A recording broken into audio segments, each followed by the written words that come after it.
की असलियत क्या है।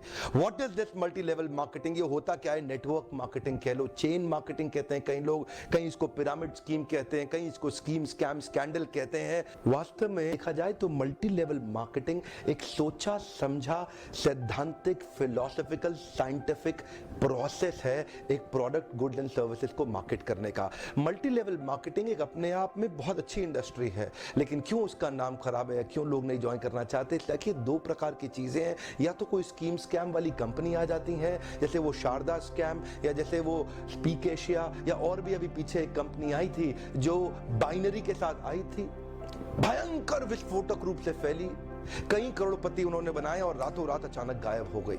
ऐसे एक्सपीरियंसेस ही आपको तंग करते हैं और परेशान करेंगे। ध्यान दीजिएगा, स्कीम और स्कैम इन्होंने मल्टी लेवल मार्केटिंग का नाम खराब कर दिया, वरना ये फुल प्रूफ पावरफुल एक ऐसी इंडस्ट्री है जो दुनिया में सबसे ज्यादा तेजी से सबसे अच्छे स्टेबल करोड़पति तैयार कर सकती है। ध्यान दीजिएगा, मल्टी लेवल मार्केटिंग बुरी नहीं है, इसमें दो चीजें खराब है, या तो वो कंपनी खराब है जो इसी माइंडसेट से आती है कि पैसा लूटो और निकल लो, या वो लोग जो फेलियर हो गए, इसमें सफल नहीं हो सके, बाहर जाके इसकी इतनी निंदा करते हैं, इतनी निंदा करते हैं और वो चाहते हैं कि आप ना जाएं, क्योंकि वो सफल नहीं हो सके इसलिए वो आपको भी सफल नहीं देखना चाहते। जिस प्रकार चैनल डिस्ट्रीब्यूशन एक प्रोसेस होता है, ऐसे ही मल्टी लेवल मार्केटिंग भी, नेटवर्क डिस्ट्रीब्यूशन भी एक प्रोसेस है। इसमें डिस्ट्रीब्यूटर्स इंडिविजुअल्स होते हैं जो सीधा मैन्युफैक्चरर से जुड़ते हैं और कंज्यूमर को माल पहुंचाते हैं। अब तो हमारे देश की सरकार ने भी इसको मान्यता दी है और हमारी देश की सरकार भी इसके लिए रेगुलेशंस लेके आई है। आपको ध्यान देना है कंपनी ज्वाइन करने से पहले कि वो कंपनी ठीक है कि नहीं है। चीजों से पहला है कंपनी का पीपल एंड फिलॉसफी। जब आप कंपनी ज्वाइन करते हैं, जाते ही ये मत देखिए कमाई कितनी होने वाली है, जाते ही ये मत देखिए कितनी जल्दी करोड़पति बन जाएंगे, जाते ही देखिए कंपनी के पीपल और फिलॉसफी कैसा है। फिलॉसफी मतलब उस कंपनी का सिद्धांत क्या है, वो क्या उस कंपनी के पास एक बाइंडिंग फोर्स है जिसके कारण लोग जुड़ चुके हैं, क्या उस कंपनी के पीपल में कल्चर बहुत अच्छा है, क्या वो कंपनी के पीपल में उनका लीडरशिप बड़ा शानदार है, क्या कंपनी के पीपल के अंदर ट्रेनिंग की मेथोडोलॉजी और ट्रेनिंग के प्रोसेस पे बहुत जोर दिया जा रहा है। जिस नेटवर्क मार्केटिंग कंपनी के अंदर लर्निंग एंड डेवलपमेंट और ट्रेनिंग पे फोकस नहीं किया जाता, सावधान, वो कंपनी ज्यादा चलेगी ही नहीं। जिस कंपनी में केवल बार बार प्रॉफिट की बात की जा रही है, प्रॉफिट की बात की जा रही है और कल्चर केवल प्रॉफिट प्रॉफिट प्रॉफिट की बात कर रहा है, फिलॉसफी या कोई पर्पस नहीं है जिस कंपनी का, जिस कंपनी के अंदर जो मैन पावर, जो उनके पीपल हैं, वहां पे अगर जाते ही आपको मिल करके लोगों से अच्छा नहीं महसूस हो रहा, आपको देखिए लालची लोग तो नहीं दिखाई पड़ रहे आपको, मैं ये पूछना चाहता हूं। जहां आप जा रहे हैं हर समय पैसा पैसा पैसा तो नहीं कर रहे केवल, वो सपने होना एक अलग बात है, लेकिन कंपनी को किसी कारण से रन करना जो कि एक बाइंडिंग फोर्स बन जाता है ऑर्गेनाइजेशनल बिलीफ का, जहां पे लोग इकट्ठे जुड़ जाते हैं, बिना तनख्वाह के भी लोग मिलना चाहते हैं, बिना तनख्वाह के भी अपनी जेब से पैसा खर्च करके लोग आना चाहते हैं क्योंकि आके अच्छा लग रहा है। मल्टी लेवल मार्केटिंग के अंदर आप सफल हो या ना हो, लेकिन अगर वहां पे ट्रेनिंग अच्छी हो रही है आपकी, वहां पे लोग अच्छे हैं, उसकी फिलॉसफी, उसकी रूट्स बड़ी कैरेक्टर पे आधारित है, मोरालिटी पे आधारित है, वहां पे honesty, integrity, character, principles, values, ethics, इन पे बड़ा फोकस दिया जा रहा है, तो अगर आप विफल भी होगा तो भी कोई बात नहीं, आपको नेटवर्क मार्केटिंग जरूर ज्वाइन करना चाहिए क्योंकि ये आपकी डेवलपमेंट में बड़ा फोकस करेगा। इनफैक्ट अगर मेरी अपनी संतान होगी, मैं उसको भी नेटवर्क मार्केटिंग में कम से कम कुछ समय के लिए जरूर भेजूंगा क्योंकि इससे इतना डेवलपमेंट हो जाके इतना भयंकर मोटिवेशन रखते हैं और कॉर्पोरेट वर्ल्ड के अंदर इतनी तनख्वाह, इतना इंसेंटिव, इतना पे आउट और इतना ज्यादा एचआर पॉलिसी के साथ फैसिलिटीज, उसके बावजूद भी एम्प्लॉय में मोटिवेशन नहीं है। ये नेटवर्क मार्केटिंग में ही होता है जहां पे कल्चर के चलते लोग डेवलप कर जाते हैं। इसलिए दो पी बड़े इंपॉर्टेंट है जिसमें पीपल और फिलॉसफी। अब अगला है प्रोडक्ट। अब विफल होता क्यों है? क्योंकि स्कीम स्कैम होता है, इतने सारे स्कैंडल्स हुए चले जा रहे हैं, एक के बाद एक, एक के बाद एक, एक के बाद एक। वो स्पीक एशिया आया, वहां मेरा 1-2 लाख रुपए कमा भी गया, लेकिन अचानक वो कंपनी गायब हो गई। आपको पता, बहुत बड़ा स्कैंडल हुआ। ध्यान दीजिएगा, प्रोडक्ट जरूर अच्छा होना चाहिए, ऐसा होना चाहिए जिसको आपको इस्तेमाल करते मजा आ रहा हो, पब्लिक को इस्तेमाल करते मजा आ रहा हो, बहुत अजीबोगरीब से ज्यादा महंगा ना हो, उसकी वैल्यू हो, वो लोग लगातार इस्तेमाल करते हों, वो बार बार इस्तेमाल करते हों, वो प्रोडक्ट में आपका विश्वास हो, वो प्रोडक्ट कंज्यूमर बाइंग बिहेवियर को एड्रेस करता हो, वो प्रोडक्ट आने वाली मार्केट की अडॉप्शन कर्व को समझता हो। अडॉप्शन कर्व समझते हैं ना, आने वाले समय में मार्केट किधर अडॉप्ट कर रही है, मार्केट को किस तरह के प्रोडक्ट सर्विसेज की ज्यादा जरूरत पड़ने वाली है, तो क्या आपकी कंपनी के प्रोडक्ट सर्विसेज लूटने के लिए बनाए गए हैं, बेवकूफ बनाने के लिए, खाली स्कीम के लिए बनाए गए। एक बहुत बड़ी नेटवर्क मार्केटिंग कंपनी थी पीछे जिसने कई करोड़पति बनाए, लेकिन वो केवल स्कीम बेचने में लगे हुए थे। वो लोग एक कॉन्सेप्ट बेचने में लगे हुए थे। आपकी कंपनी कोई कॉन्सेप्ट तो नहीं बेच रही है, ऐसा तो नहीं खाली रिक्रूटमेंट का ही पैसा दिए जा रही है, इतने लोग बनाओ, इतना पैसा लो।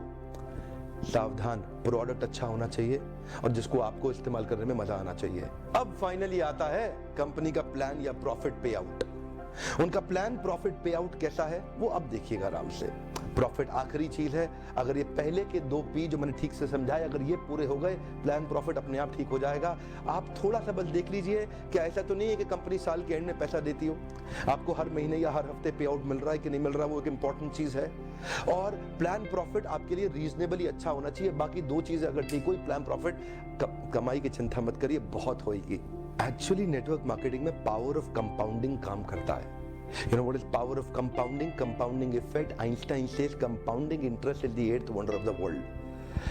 अगर आप 2 उदाहरण लीजिए, अनाज की खेती कर लें या आम का खेत बनाएं। अनाज अगर आप उगाएंगे 4 महीने लगेंगे, आम की गुठली बो दें 4 साल लग जाएंगे। अनाज तो फट फट फट फट फट फट फट मिल जाएगा, आपका काम खत्म, 4 महीने में दोबारा प्रोसेस चालू। लेकिन आम की गुठली एक बार बोई 4 साल तक हो सकता है कुछ ना मिले आपको, लेकिन उसके बाद मिला तो अगले 200 साल तक आम मिलता रहेगा, मिलता रहेगा, मिलता रहेगा, मिलता रहेगा। यही है नेटवर्क मार्केटिंग। नेटवर्क मार्केटिंग में लगातार निरंतर मेहनत करनी पड़ती है और कंपाउंडिंग रिजल्ट मिलता है। बाकी आपकी जॉब के अंदर भी आपको लगातार मेहनत करनी पड़ती है, लेकिन कंपाउंडिंग रिजल्ट कभी नहीं मिलता। यही एक फर्क है बस नेटवर्क मार्केटिंग में आपकी किसी और बिजनेस के अंदर, जॉब्स के अंदर। चार्टर्ड अकाउंटेंट बनना आसान है क्या?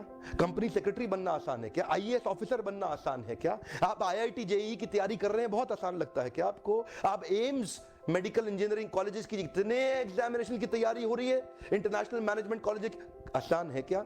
आसान तो कुछ भी नहीं है जीवन के अंदर। लेकिन क्योंकि आप पहले पढ़ नहीं पाए या कुछ नहीं कर पाए, यहां पे पढ़ा लिखे हैं तो अच्छी बात है, नहीं पढ़े लिखे तो भी काम चल सकता है।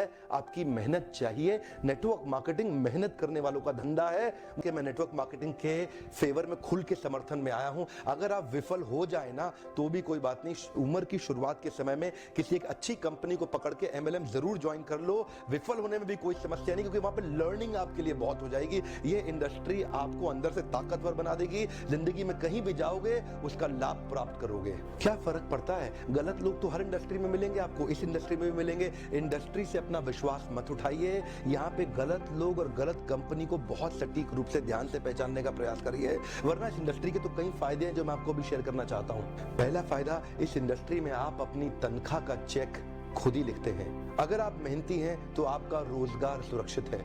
बहुत ही छोटी इन्वेस्टमेंट के साथ बड़ा रिटर्न आप प्राप्त कर सकते हैं। एंटरप्रेन्योरियल मेंटालिटी के लिए फ्रीडम ऑफ टाइम एक बड़ी ताकत होती है।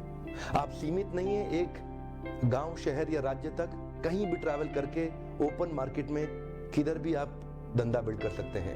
यही एक इंडस्ट्री है जहां पे आप इतने मित्र, इतने रिलेशन, नए परिवार, नए संबंधों में जुड़ सकते हैं और आपको सम्मान तो इतना मिलेगा जो बड़े बड़े नेता या अभिनेता को भी नहीं मिलेगा। एक बार मेहनत कर ली, कमाई होती जाएगी। इतनी रिकरिंग रेवेन्यू मॉडल होगी कि भगवान ना करे आपको कुछ हो जाए पर आपकी आय सुरक्षित रहेगी, अपने आप पैसा आता रहेगा। और तो और इस बिजनेस के अंदर आपकी एज, रिलीजन, सेक्स, कास्ट और एजुकेशन, इसका बहुत ज्यादा महत्व नहीं रह जाता। इन 5 की आपको चिंता करने की आवश्यकता नहीं। एमएलएम क्या है? MLM is all about leadership. MLM is building a powerful downline. MLM is about having great relation with your upline. MLM is about continuous learning, ताकि आप अपने प्रोडक्ट को प्रोस्पेक्टिंग और फॉलो अप करके अपने माल को बेच सकें बड़ी कम्युनिटी के साथ में, अपनी शक्तिशाली डाउनलाइन के साथ में। ध्यान दीजिएगा, लेकिन जाने में किसी एक कंपनी के लिए प्रमोटर या डिट्रैक्टर नहीं बनना चाहता। इंडस्ट्री बहुत अच्छी है। अगर आपको सही कंपनी मिल जाए तो आप अपलाइन की बेइंतहा रिस्पेक्ट करिए। अगर आप अपने अपलाइन की रिस्पेक्ट करेंगे ना, अगर आप अपने अपलाइन की अंधे रूप से रिस्पेक्ट करने का भी नुकसान नहीं होता, हो सकता है कि वो अपलाइन उतना कॉम्पिटेंट ना हो, लेकिन आपका फायदा हो जाएगा। अपलाइन की रिस्पेक्ट करना बहुत जरूरी है, नहीं तो आपको इस प्रोसेस का कभी लाभ नहीं होगा। अपने अपलाइन से सीखिए। मैंने देखा है कई लेस कॉम्पिटेंट लोग भी अगर अपलाइन के प्रॉपर्ली रिस्पेक्ट करते हैं तो उनका बिलीफ सही डेवलप होता है और वो फेथ और कॉन्फिडेंस उनको जल्दी सक्सेस दिलाता है। अपलाइन के रिस्पेक्ट करना ये भी एक सफलता का बड़ा मंत्र है। वीडियो देखने के लिए आपका बहुत बहुत धन्यवाद।